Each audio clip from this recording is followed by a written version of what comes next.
So Marcus, first and foremost, how are you and your family keeping during this difficult time? We're doing well, Daniel.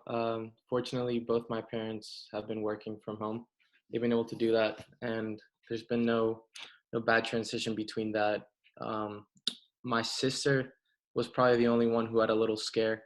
She decided to go to Guatemala for like a week to take a vacation, and she actually got stuck there because Guatemala closed their airports.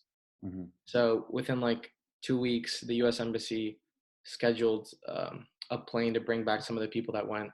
So fortunately, she was able to come back, but it was a little scary for her to be stuck there. I can imagine, man. Well, Yeah, thankfully she's back home and she's safe. yeah, she is. Good, How are you good. doing?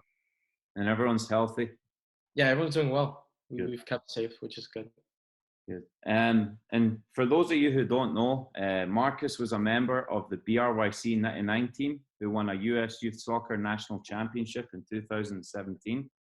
He was a top player on that team. So Marcus, talk us through your freshman season at William and Mary.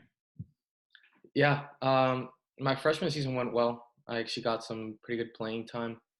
Um, we played about 18 games, something like that, and I was able to start in about 10 of them, which was really good.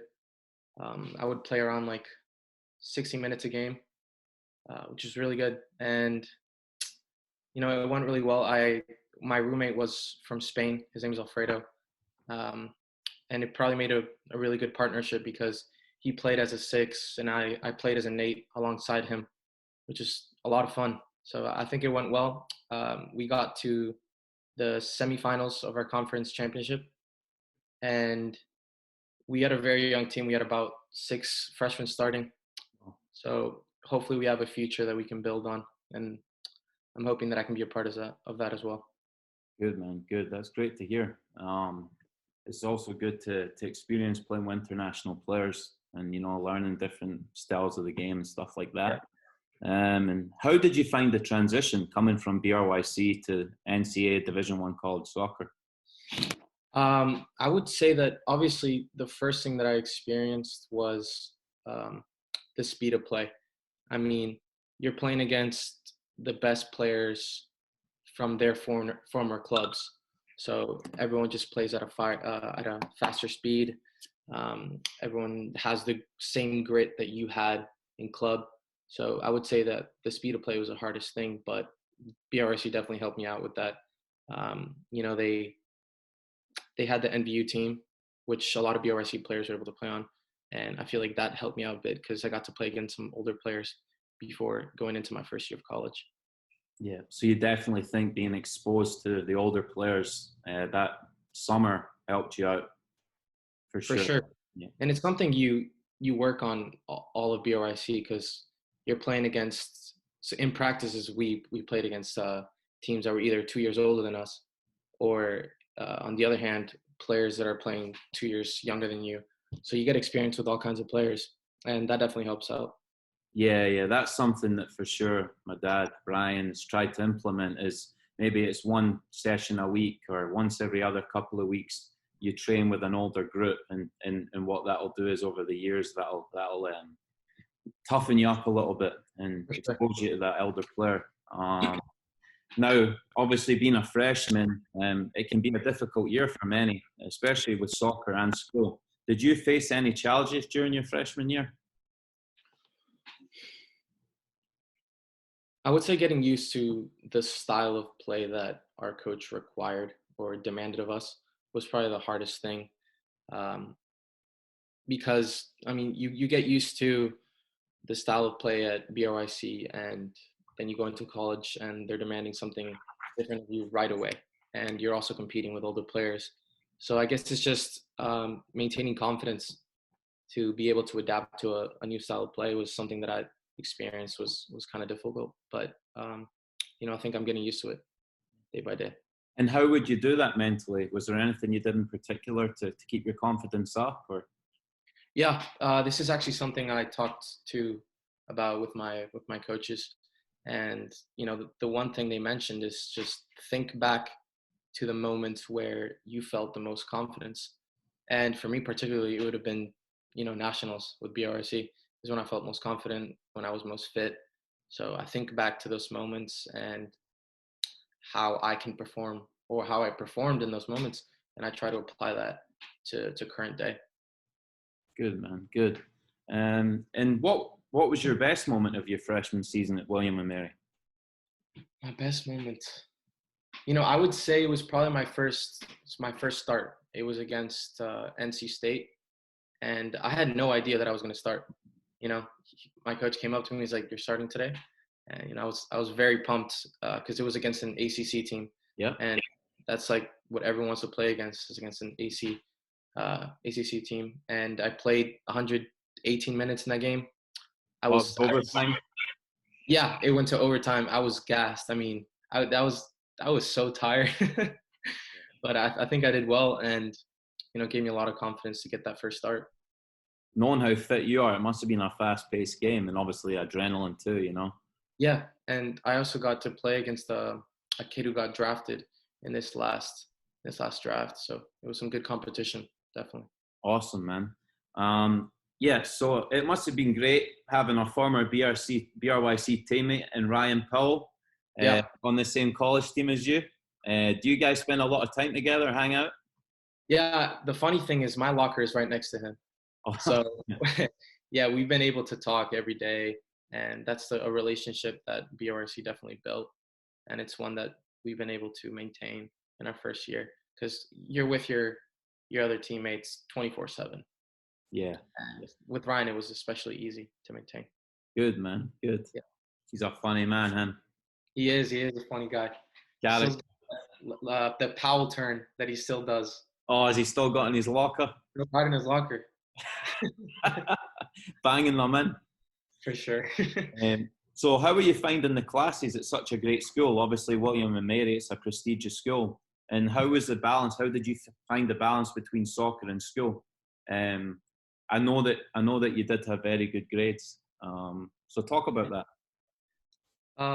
That's actually one of the discussions I had with my mom over the weekend, and my sister as well, is as an athlete, you kind of don't have the room to procrastinate because you have such a set schedule.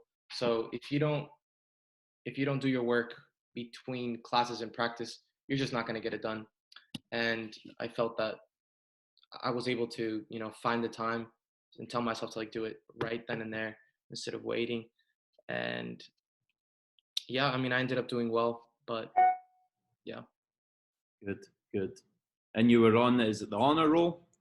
Yeah, I got a Provost Award for all the athletes that get over 3.5. So well done, mate. Well done. Top man.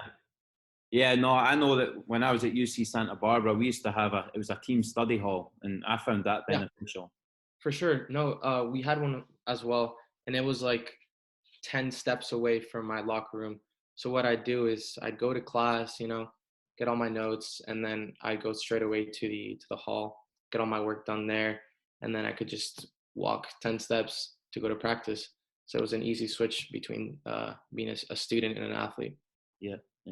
People forget as well, the balance between being an athlete and a student is those long bus drives after away games. I don't know if you had any midweek ones, but it can be tough, and people forget how tough that can be. When you've just finished a 90-minute game and you're having to study on the bus ride home. It's definitely something hard. I remember when we would have especially our Thursday and Tuesday games. If you played away, it was definitely tough, because let's say you had a paper due Wednesday or a paper due Friday, you get back around 12 at night, you have to work on that paper and it has to get done. Yeah. So that was definitely hard. Yeah. So you have a unique story. Do you mind telling us how you found out about BRYC and what age you were when you joined? Yeah. So I moved to the United States when I was 10 with my family. My dad got promoted to his headquarters for his work, and so we moved here. And within the first 2 months, I was looking for a club. Initially, someone told me about BRYC, a house club. And so I went to try out there, and the coach, he loved the way I played, but he said that it probably wasn't the level that I was looking for. So that's when he recommended me to BRYC. And I got on the team. When I was, I think I had turned 11 by the time I was on the team, and I was first working with Coach Kwan. I don't know if you remember Coach Kwan. Yeah. And then you guys came within the next like 4 years in 2014, and so that's when I started playing with BRYC. Awesome, man. Yeah. And I know there were many, but what was your most memorable moment during your time with BRYC?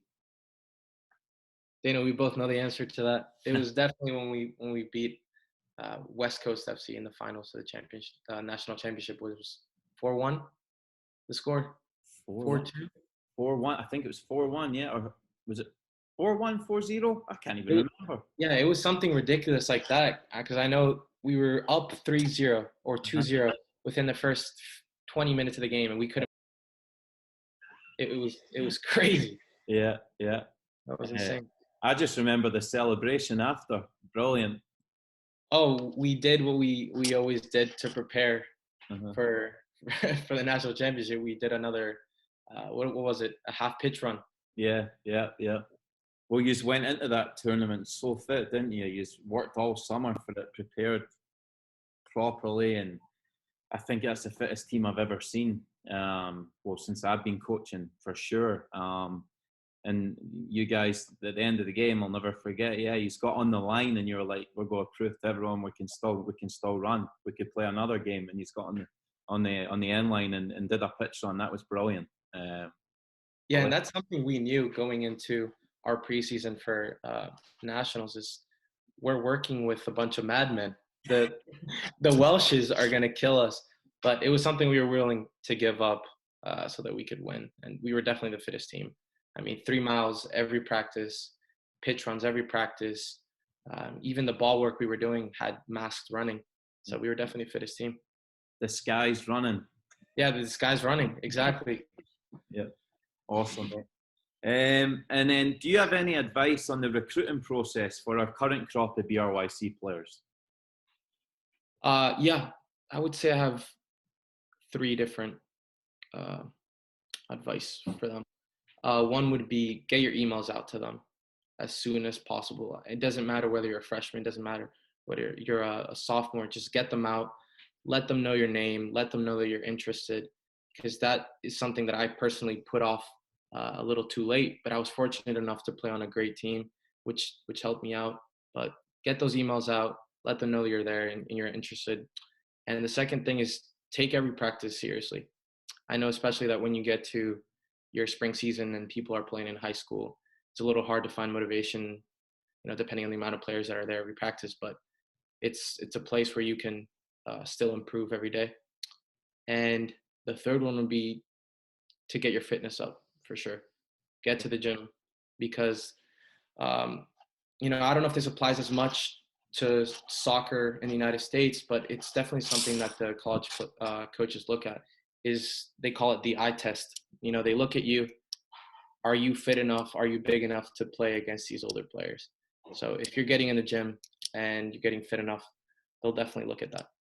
Yep. One thing I'd say too is that you see from time to time players, they get caught up in the process, of the college recruitment process, and they forget the most essential part, which is maintaining or progressing your game, Sure. And that can be a distraction, but it's just finding that right balance. And you need to obviously maintain your training and maintain your level of game, and that's very, Sure. very important. Yeah, you can always improve. Yeah. And obviously, with everything going on, Marcus, we've provided our players with numerous different programs. They've got position-specific fitness programs. They've got individual technical programs. They're working on an app, my personal football coach app. Some of them are working on the Techni app. And we've got them doing Nike run challenges where they're competing to get the most miles and things like that. Awesome. But yes. So, but what advice would you give to our current players who are trying to stay on top of their game during this pandemic? Right now, I would say simplicity is so important. I mean, you can still work anywhere. And I remember a specific video of you just hitting against the wall. hitting against the wall, back and forth and back and forth. And this was a couple years ago. It wasn't even like we were in a pandemic, Mm. but it was something as simple as just going out, finding a wall, and getting those touches right. Is something that each player can do, regardless of where they are. So yeah, keep working, regardless of the situation. Yeah. And I think in the long run, Marcus, this pandemic, you know, that some positives will come out of this. It'll teach kids that they can go away and they can do things on their own, and it'll teach them what it takes to really reach a high level. You know, you have to do these things on your own. You know, you have to explore, and you have to try new things and experiment and do your own training and find ways to adapt. And I think if there's anything positive to come out of it soccer wise, that's one thing for sure that's going to be a big benefit to them. And it's been a pleasure talking to you, Mark. It's been a pleasure catching up, and I'm sure you'll be out the field soon when we can all get back out there. Yeah, hopefully, Daniel, I'll get to join some of the BRYC practices, and maybe we can get some intense training in the summer again. Yeah, you're Hopefully. always welcome, mate. Thank you, Daniel. Well, it's been nice catching up, mate. Yeah, take care. Yeah, you too, bud.